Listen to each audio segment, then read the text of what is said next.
Hey Andrew, thanks for your video offering and your poetry. I was reminded of something that Thomas Berry used to say. We've probably all heard his statement that the universe is not a collection of objects, it is a communion of subjects. This is a very Whiteheadian sentiment, right? And Berry was certainly aware of and influenced by Whitehead's work.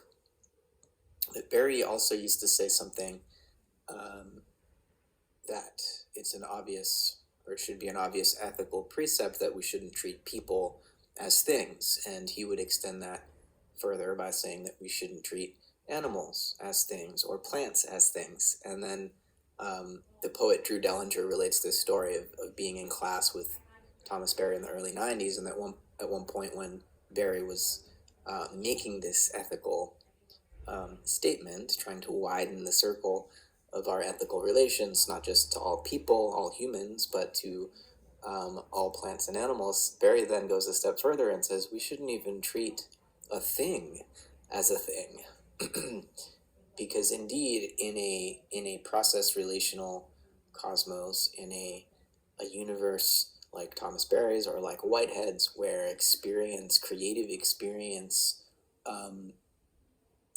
is the primordial stuff of which minds and bodies are expressions, there is no such thing as a thing, at least not a thing as some inert object that we can reverse engineer or that we can manipulate in some mechanical way. We can treat the world in that way, but it's always a false understanding of the thing, and we're doing violence to a thing, which, in Whitehead's terms, we would speak in terms of creatures, not things. And I think Berry was also inviting us into this way of relating to not only the non-human world, but the non-living world in a more enchanted way, to recognize this sense in which the universe is made up of these pulses of creativity, these creatures.